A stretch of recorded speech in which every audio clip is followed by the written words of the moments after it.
Hello people, मैं हूं आपका अपना अनुज और आज मेरे घर में मुझे जूम ने खुद ही कैद कर दिया है। तो ये जानना चाहते हैं कि आखिर मैं इतने सालों से अपने आप को फिट और इतना चुस्त और फुर्ती जैसा आदमी कैसे रखता हूँ। तो आज मैं आप सबके साथ ये शेयर करने जा रहा हूँ कि मेरी इस फिटनेस का राज क्या है।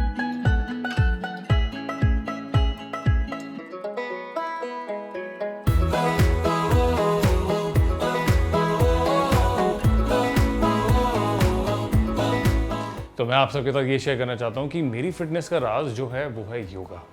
योगा मेरी ज़िंदगी में बहुत बड़ा इम्पॉर्टेंट एक फैक्टर है जिस वजह से मैं अपने आप को मेंटली और फिज़िकली फिट रखता हूँ। और ख़ासकर पिछले 3-4 सालों में जब कोविड का वक्त आया था तो मैं अपने घर में कैद था, जैसे आज मैं जूम ने मुझे कैद करके रखा है। तो तब मैं अपने आप को फिट रखने के लिए घर के अंदर ही किसी तरीके से वो योगा एक चीज़ थी जिससे मैं अपने आप को एक ज़रिया था जिससे मैं अपने को फिट रख सकता था।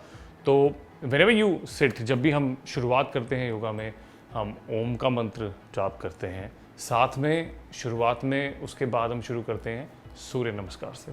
तो सूर्य नमस्कार करेंगे हम, उसके बाद हम 2-4 आसन भी करेंगे।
जो मैं पूरी सीक्वेंस कर रहा हूँ जिसे मैंने शुरू किया था सूर्य नमस्कार से,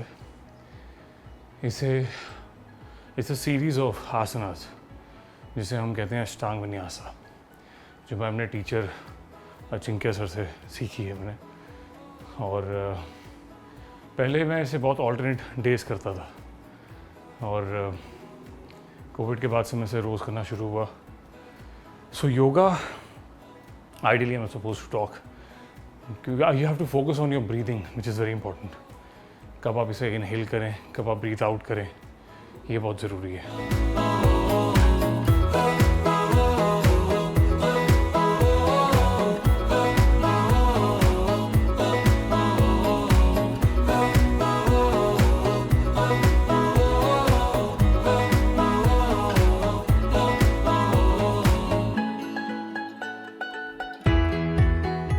yoga is not about poses. Yoga जैसे जैसे आप कैसे कितने सालों से हल्के हल्के आप ग्रेजुएट करेंगे इसमें, तो आपको पता लगेगा कि योगा आपको इंटरनली चेंज करती है। शुरुआत में लगता है कि बाहर से चेंजेस हैं, फ्लेक्सिबिलिटी है या कुछ है, बट इवेंचुअली आपको इंटरनली आपकी नेचर में, आपके थॉट्स में, इन सब चीज़ों में बहुत इफ़ेक्ट करती है अच्छे के लिए। और ब्रीदिंग पैटर्न से ही सब चीज़ें चेंज होती हैं। आपका ब्लड प्रेशर, आपका सब कुछ ब्रीदिंग पैटर्न से है। इनफैक्ट हमारे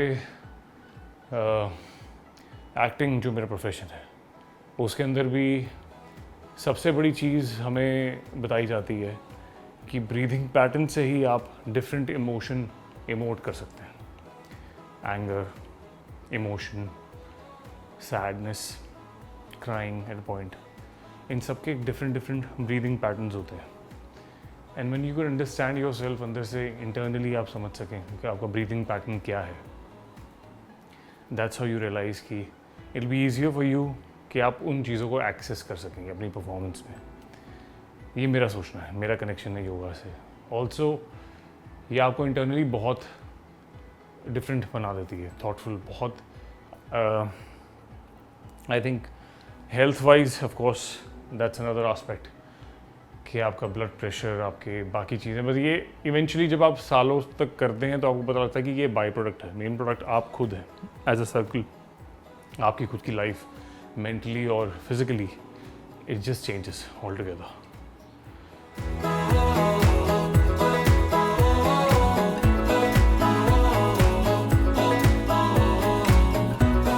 तो कभी भी ये सोचना किसी भी वक्त ऐसा कि योगा में आप किसी आसन को कर नहीं पा रहे, आपका हाथ नहीं पहुंच पा रहा, आपकी बॉडी फ्लेक्सिबल नहीं है, तो हमेशा माय टीचर वो ऑलवेज टीचर्स मी टेल्स मी कि योगा में पोजेस आर नॉट इम्पॉर्टेंट।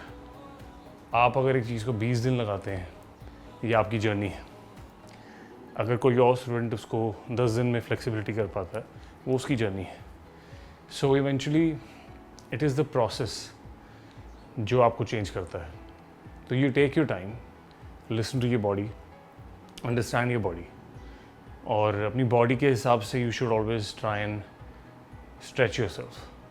पर जहाँ आपको लगता है कि आपकी स्ट्रेचिंग नहीं हो रही, उसकी सबसे बड़ी जो हम भूल जाते हैं हर वक्त, वो ये होता है कि हम ब्रीदिंग नहीं करते। We don't breathe when we are in the आसना।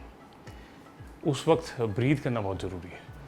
सो ये एक मेजर चीज़ थी जो मैंने अपने टीचर से सीखी थी और मैं हमेशा याद रखता हूँ। कभी भी मुझे अपनी बॉडी में कहीं लगता है कि मैं कहीं लॉक हो गया है, कहीं नहीं कर पा रहा, तो दैट पॉइंट मैं अपने आप को ब्रीदिंग पे कंसंट्रेट करता हूँ। जब आप ब्रीदिंग पे कंसंट्रेट करते हैं तो आपकी बॉडी ऑटोमेटिकली लूज़ होके स्ट्रेच होनी शुरू हो जाती है। पर यह बात भी एक है कि हर किसी के पास सब कुछ नहीं होता। तो कुछ स्टूडेंट्स फ्रंट बेंडिंग में अच्छे होते हैं, कुछ स्टूडेंट्स बैक बेंडिंग में अच्छे होते हैं, और कुछ स्ट्रेचिंग में अच्छे होते हैं। तो I think we should always embrace कि हमारे क्या अच्छा है बॉडी में। मेरी फ्रंट बेंडिंग अच्छी है, मैं ही जानता हूँ, बट मैं कोशिश करता हूँ जब भी बैक बेंडिंग की क्लासेस होती हैं, मैं बैक बेंडिंग पे भी स्ट्रेच करने की कोशिश करता हूँ। तो यही प्रोसेस है।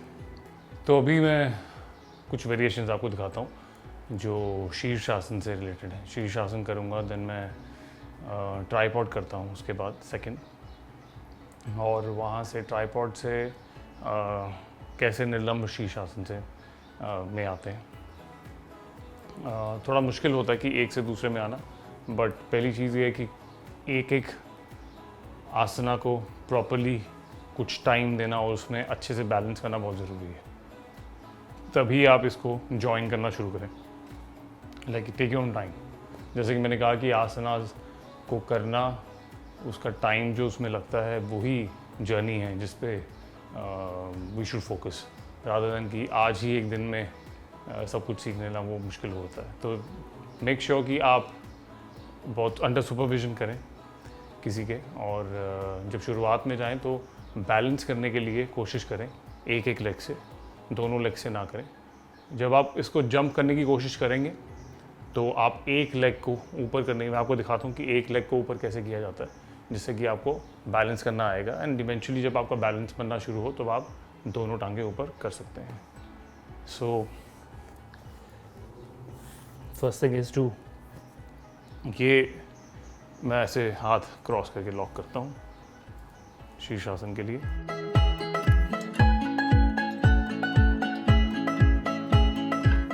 और इसे हेड पे यहाँ रख के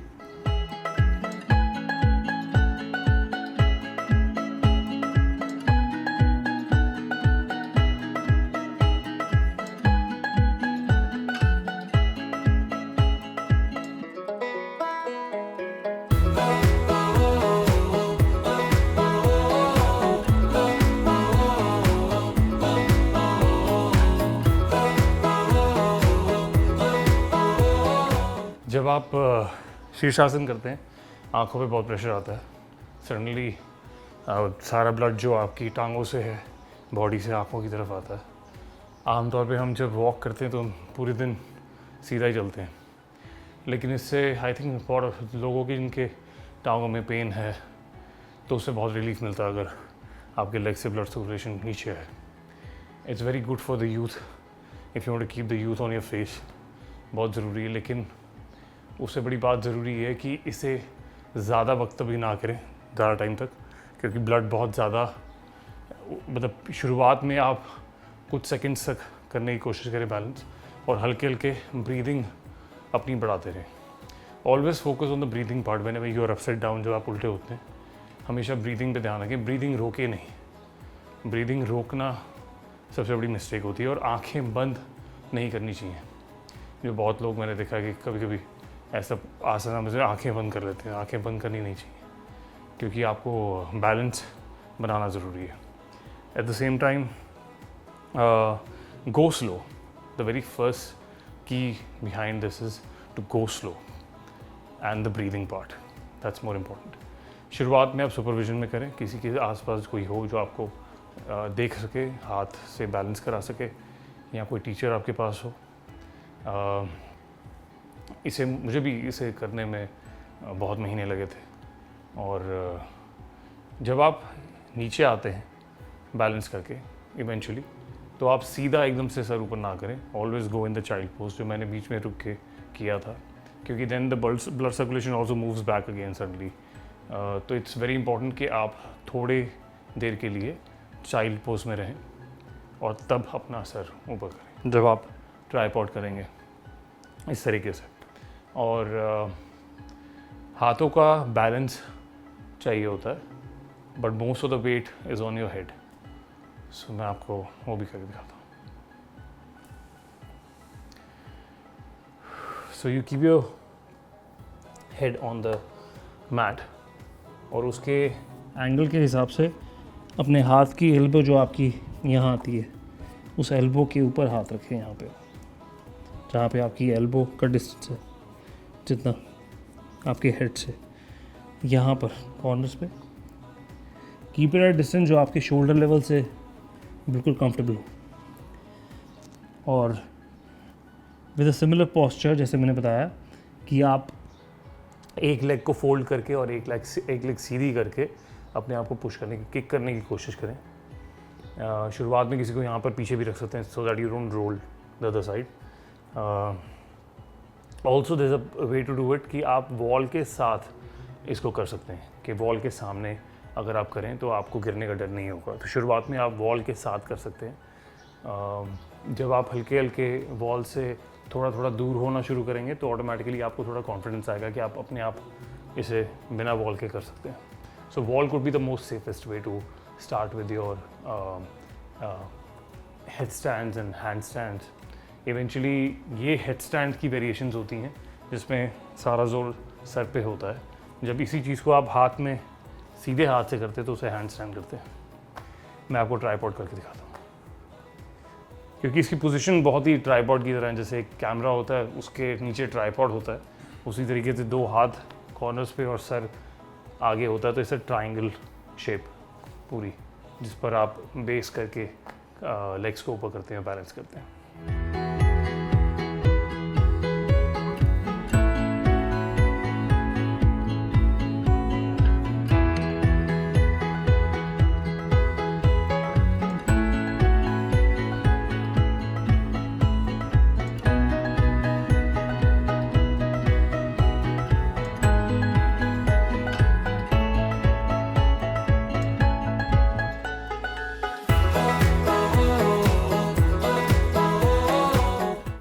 अब मैं आपको दिखाता हूँ कि बकासन कैसे किया जाता है।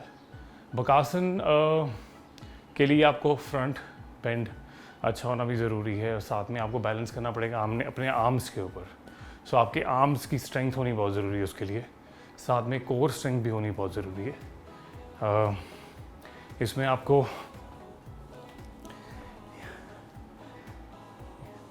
अपने दोनों हाथ अपने पैरों के सामने रखें इस तरह से स्प्रेड करके, और इसे अपनी नीज़ को एल्बोस के ट्राइसेप्स के साथ यहाँ पर बैलेंस दें, हाथों का बैलेंस इसे नीज़ से। इवेंचुअली जब ये दोनों बैलेंस होने के बाद आपको आगे अपने आप को पुश करना होगा।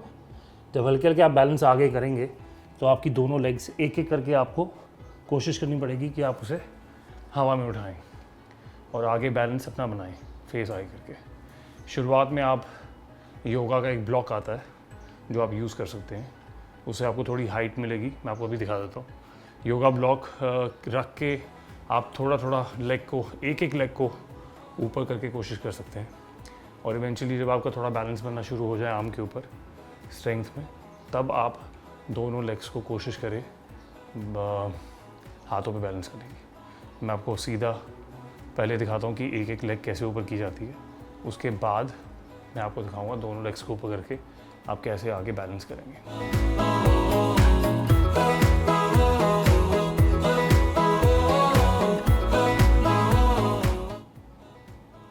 ये एक लेग के ऊपर आप इसे इवेंचुअली ऐसे पुश कर सकते हैं।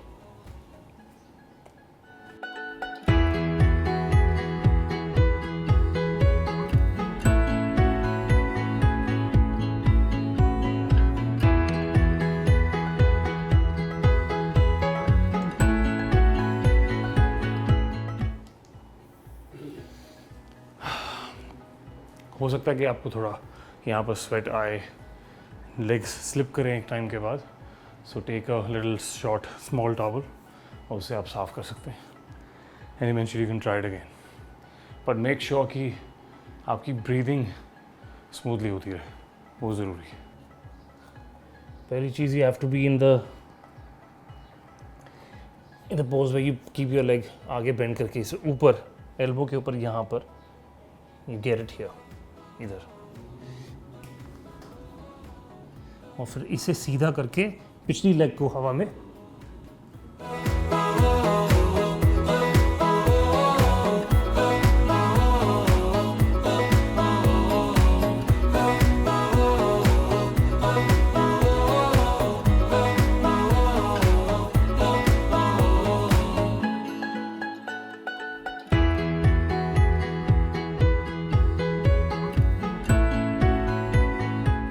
आज के लिए इतने ही आसनास हैं। नेक्स्ट टाइम जब पार्ट 2 हमारा होगा, जब फिर से जूम मेरे घर में अटैक करेगा, तब मैं आपको और आसन सिखाऊंगा। मेन चीज़ एक और कि अगर आप जैसे ही अपने आसनास पूरे करते हैं और अपनी योगा का सेशन पूरा करने के बाद कभी भी मैट से सीधा उठ के ना जाएं। ऑलवेज मेक श्योर कि आप शीर्षासन आप रिलैक्स करें, जो कि बहुत ज़रूरी है 5 मिनट के लिए, 10 मिनट के लिए। और या फिर आप बैठ भी सकते हैं। जस्ट मेक श्योर कि आपकी ब्रीदिंग नॉर्मल हो जाए, तभी आप 5 मिनट के बाद जाएं। सो कई बार मैं शवासन में लेट भी जाता हूँ, और कि नहीं तो आप ऐसे भी बैठ सकते हैं, पॉस्चर अपना सीधा करके, क्रॉस योर लेग्स, जिसे हम हिंदी में चौकड़ी मार के बैठना भी कहते हैं। और शवासन इसलिए कहा जाता है कि शवासन में basically you lie down on the mat और आप अपनी बॉडी को पूरा रिलैक्स कर देते हैं, पैरों से लेके सर तक बिल्कुल छोड़ देते हैं। और वो जितना अच्छा आप योगा करेंगे, उतना अच्छा आपको शवासन में महसूस होगा। मैंने ये एक्सपीरियंस किया है।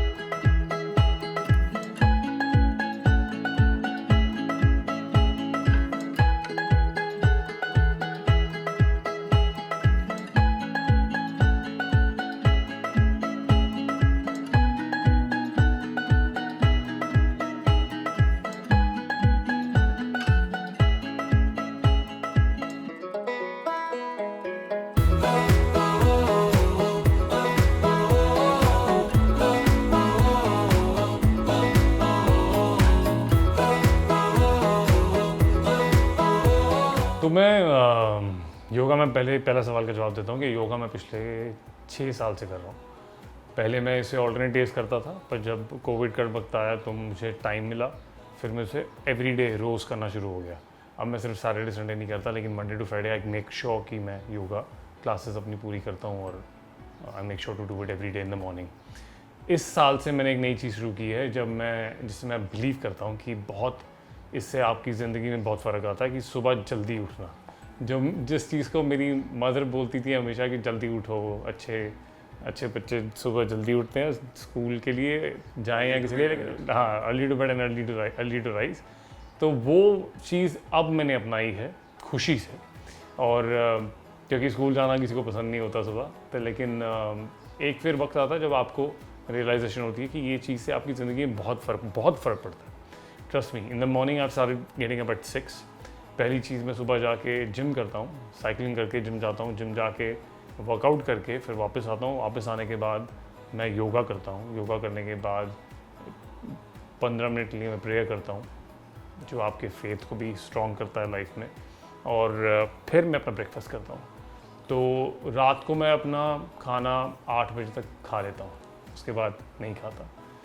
इससे बहुत फ़र्क पड़ता है। यस, क्योंकि आपकी बॉडी एक टाइम के बाद, वो कहते हैं कि सुबह का ब्रेकफास्ट आप ऐसे खाएं जैसे आप राजा हों, और वैसे ही शाम ढलने के बाद रात तक आप खाना ऐसे खाएं जैसे आप भिखारी हों। मतलब कि सुबह आप ज़्यादा खाना खा सकते हैं, भरपूर खाएं, अच्छा खाएं, और शाम तक आपकी बॉडी डाइजेस्ट करने के लायक नहीं होती। तो क्योंकि हम इतना गौर नहीं करते जब हम 20s में होते हैं और हम भाग दौड़ रहे होते हैं, सब कुछ खा पी रहे होते हैं, बॉडी ले रही होती है, एडजस्ट कर लेती है। लेकिन इवेंचुअली आपको ऑन अ लॉन्ग रन ये पता लगता है कि हाउ समबडी वुड मैनेज, कैसे कोई मैनेज कर पाता है अपनी यूथ इंटैक्ट करना। और हमारे प्रोफेशन में तो बहुत ज़रूरी है कि आप एलेक्सा स्टॉप। और हमारे प्रोफेशन में बहुत ज़रूरी है कि अपने आप को फिट रखना और अपनी लुक्स को सही रखना, क्योंकि हमारा काम ही यही है। तो इसलिए फ़िटनेस के अंदर मेरा ये मानना है कि योगा बहुत बड़ा योगदान देती है इन टर्म्स ऑफ आपको यूथ आपका इंटैक्ट रखती है। एट द सेम टाइम लोग जिम जाते हैं, जिम बहुत बड़ा एक वो, कोई कई लोग स्पोर्ट्स भी करते हैं, स्पोर्ट्स भी एक तरीका है अपने आप को फिट रखने का। फिटनेस रखनी बहुत ज़रूरी है, एक वर्कआउट बहुत ज़रूरी है एक तरह का, जो आपकी बॉडी में आपको, जो जिसमें आप कंफर्टेबल हो। लेकिन मैं ऐसा सोचता हूँ कि मैं अपनी बॉडी मसल्स पंप करने के लिए, फिट रखने के लिए खुद को एक पर्टिकुलर पोस्चर में मैं जिम करता हूँ, और अपनी मोबिलिटी और फ्लेक्सिबिलिटी को मेंटेन रखने के लिए और अपने मेंटल हेल्थ को मेंटेन रखने के लिए, जो कि बहुत ज़रूरी है। मुंबई में अगर आप रहते हैं और अपने ऐसे कोई टीडियस होते हैं, बहुत ही ऐसे प्रोफेशन में जिसमें आपको दिन रात काम के लिए तो भागना पड़ता है, सब कुछ प्रेशर रहता है, मेंटल प्रेशर रहता है, तो उस ऐसे लोगों के लिए I think yoga is best. At the same time just to make sure कि आपकी मसल्स भी इंटैक्ट रहें, तो जिम भी चलता है साथ में। अब मैं बताना चाहूँगा आपको कि सब चीज़ों में 3 चीज़ें हैं जो सबसे ज़्यादा योगदान रखती हैं आपकी लाइफ में, जिनका इम्पोर्टेंस है, उनकी परसेंटेज जो मेरे हिसाब से मैं बताना चाहूँगा। वर्कआउट की परसेंटेज है करीब 30%, फूड के इनटेक की परसेंटेज है करीब 40-50% तक, और 30% आपकी एक स्लीप हो जाती है, 20-30% आपकी स्लीप होती है। तो ये पोर्शंस हैं जो 30% और 40%, ये पोर्शंस हैं जो मैं सोच के रखता हूँ कि मेंटेन करके, जिसमें वर्कआउट का भी इतना योगदान नहीं है जितना आपके खाने पीने में है। अगर आप खाते सही नहीं हैं तो आप ये समझिए कि मैंने गलत खाना खाया, उसको काटने के लिए बॉडी आपका वर्कआउट ज़्यादा हो जाएगा, और फिर उसके बाद आपकी बॉडी एक अच्छे स्तर पर चलेगी। अगर आप खाएंगे सही तो आपको वर्कआउट इतना ज़्यादा नहीं करना पड़ेगा और आपकी बॉडी सही रहेगी। बेसिकली आपको बॉडी को आप ये लेके चलें कि गाड़ी है जिसमें इंजन ऑयल आप डालते हैं, अगर वो गंदा डालते हैं तो पहले वो, या गंदा तेल डाल देते हैं उसके अंदर तो पहले वो ख़त्म हो जाए, फिर अच्छा तेल डालेंगे तो वो फिर साफ़ स्मूथ चलेगी। इसलिए आपको गाड़ी को उतना दौड़ाना पड़ेगा। उसी तरीके से गाड़ी को दौड़ाना भी ज़रूरी है, अगर खड़ी रहेगी तो उसके स्पेयर पार्ट्स ख़राब हो जाएंगे, और गाड़ी को आराम देना भी ज़रूरी है, तो वो स्लीप भी ज़रूरी है कहीं पर, कि you should not keep running day and night.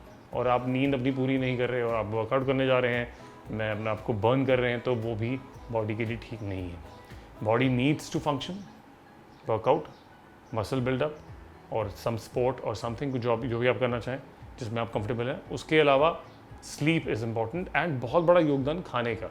सुबह मॉर्निंग में जैसे मैंने बोला कि मैं जल्दी खा लेता हूँ, 10 बजे तक खाता हूँ, लेकिन फैक्ट ये है कि रात को 8 बजे खाने के बाद मेरी एक इंटरमीडिएंट वो फास्टिंग हो जाती है 14 घंटे की। इसी तरीके से 8 बजे शाम को अगर खाना आप खा लें तो सुबह मॉर्निंग में 10 बजे खाएं तो आपकी 14 घंटे का गैप हो जाता है, जो आपकी बॉडी के लिए अच्छा है। फास्टिंग, लोग कहते हैं कि फास्टिंग बेसिकली आपकी बॉडी को हेल्दी बनाती है, और ये बहुत पुराने लोग भी कहते हैं, उसका भी एक रीज़न है, इसीलिए बोलते हैं कि it makes your body, it cleanses your body. जो भी आपने चीज़ें गलत खाई होती हैं डेली रूटीन में, उसे क्लेंज करने के लिए कुछ देर के लिए बॉडी को खाली रखना ज़रूरी होता है। इट्स लाइक ड्राई क्लीनिंग, अपनी बॉडी को अंदर से करना हो once in a while, once in a month. इसीलिए आई थिंक मुझे लगता है कि रिलीजियसली भी लोग डिफरेंट तरीके से व्रत रखना, ये सब चीज़ें हमारे पूरे सब रिलीजन के अंदर कहीं ना कहीं हैं, और वो आपके लिए हेल्दी रहते हैं, ये मेरा मानना है। तो मैं इन अ वे रोज़ ये 14 घंटे का गैप रखता हूँ, जिससे मेरा रोज़ का मेरी बॉडी को एक टाइम मिल जाता है, सो दैट वो फास्टिंग हो जाती है। और इसीलिए ब्रेकफास्ट को हम ब्रेक फास्ट कहते हैं, कि आप अपना फास्ट को ब्रेक करते हैं, तभी उसका नाम ब्रेकफास्ट है। हाँ, मॉर्निंग में मैं फ्रूट्स खाता हूँ, मैं अपना एक प्रोटीन शेक पीता हूँ, जिसके अंदर मैं चीज़ें सारी डालता हूँ, बेरीज डालता हूँ। दूध नहीं पीता मैं, लैक्टोज इंटॉलरेंस है, और मैं अब आमंड मिल्क या ओट मिल्क इन दोनों में से कुछ लेता हूँ, और बादाम लेता हूँ, रात को भिगो के सुबह खाता हूँ। तो ये चीज़ें हेल्दी रहती हैं। मेरा मानना है कि मैंने एक डाइट फॉलो की है जो मेरे लिए वर्क करती है, आई होप कि आपके लिए भी करेगी। वो ये है कि शुगर को नहीं खाएं, बिल्कुल भी ना खाएं। अगर आपको लगता है कि शुगर मैं नहीं खा रहा, तब भी आपकी डेली रूटीन में किसी ना किसी चीज़ के अंदर शुगर होती है। अगर मैं आपको ये बताऊंगा कि आपकी ब्रेड के अंदर बहुत शुगर होती है, तो आपको शॉकिंग लगेगा। अगर मैं आपको कहूँगा हाँ बहुत शुगर होती है, 4 चम्मच शुगर होती है, वाइट ब्रेड में तो होती है 4, बहुत होती है। अगर मैं आपको कहूँगा कि आपकी कॉफ़ी में शुगर होती है, जो आप बाहर भी पीते हैं, स्टारबक्स में पीते हैं या कहीं भी पीते हैं, उसमें बहुत शुगर होती है, मिक्स्ड होती है पहले से, उसमें आइसक्रीम भी मिक्स होती है, तो आपको शॉकिंग लगेगा। बट लेकिन टेस्ट के लिए लोग ज़रूर जाते हैं बाहर खाना। पर आपको मैं अगर कहूँगा, आप जो केचप लेते हैं उसके अंदर शुगर होती है, उसमें टमाटर नहीं शुगर ज़्यादा होती है, तो आपको नहीं पता होगा। तो आपके डेली रूटीन में बहुत सी ऐसी चीज़ें हैं जो आप शुगर वैसे ही आ ही जाती है बॉडी में, आपको अलग से वो चीनी, सफ़ेद चीनी खाने की ज़रूरत नहीं पड़ेगी। सफ़ेद चीनी फैक्ट्रीज़ में बनती है, which is not good. Even आजकल सब जानते हैं कि खाने के अंदर बहुत सी एडल्ट्रेशन है, बहुत सी चीज़ें ऐसी मिक्स है जो हम नहीं देखते, कभी भी हम पैकेट के पीछे नहीं देखते इंग्रेडिएंट्स क्या हैं, वो देखना बहुत ज़रूरी है। सबसे बड़ा मैं आपको एक राज बताना चाहूँगा कि जो भी आप पैकेट उठाते हैं, कोई भी पैक्ड चीज़ खोलते हैं, तो उसमें केमिकल्स होते ही होते हैं। क्योंकि कोई चीज़ पैक करके अगर रखी गई है और आप उसको आराम से महीने बाद खाते हैं, उसमें एक्सपायरी डेट लिखी गई है, मतलब उसके अंदर चीज़ें डली हैं जो आपकी सेहत के लिए ठीक नहीं है। एट द सेम टाइम आप अगर उसको उल्टा घुमाएंगे, उसमें इंग्रेडिएंट्स देखेंगे, जो सबसे पहले इंग्रेडिएंट है उसमें वो सबसे ज़्यादा क्वांटिटी में है। तो अगर आपको कभी टोमेटो प्यूरी के पीछे ये दिखे कि पहले शुगर लिखा और बाद में टोमेटो लिखा है, तो उसमें सबसे ज़्यादा कंटेंट शुगर का है, टोमेटोज़ में नहीं है। So make sure you check it like that. That's how the rule of food administration जो हमारे यहाँ दिल्ली में है, इंडिया में है, जो फॉलो करते हैं, वो ये एक फॉर्मेट ये है। और डाइट इज़ वेरी इंपॉर्टेंट, कि diet has to be good, no sugar, less salt and no fried.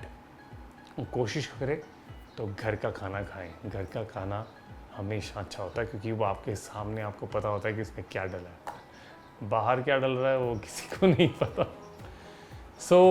मेरा सीक्रेट ये है, मेरे यूथ का सीक्रेट ये है, लोग मेरी एज गेस नहीं कर पाते, कई बार ऐसा होता है, और मैं भी उन्हें गेस नहीं करने देता, तो ये भी एक सीक्रेट है।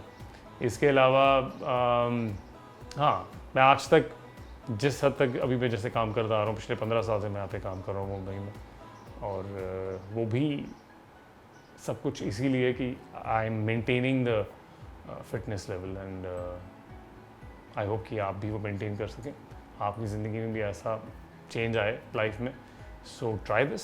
सुबह जल्दी उठिए और करिए। सिर्फ 1% लोग हैं दुनिया में जो अपने आप को फिट रखने की कोशिश करते हैं, सुबह जल्दी उठते हैं, तो आप भी उनमें से एक बने। तो अब मैं आपको इन सब आसनों को दिखाने के बाद मैं आपको एक और आसन दिखाने जा रहा हूँ, जिसका नाम है एक पद कौंडली आसन। एक Pada Koundinyasana is also known as flying splits. So जो आप स्प्लिट्स नॉर्मली करते हैं, लेग्स को स्ट्रेच करते हैं, उसको ये हवा में करनी होती है। इसमें भी स्ट्रेंथ मोस्टली ट्राइसेप्स और आपके शोल्डर्स की और आर्म्स की ज़्यादा लगती है।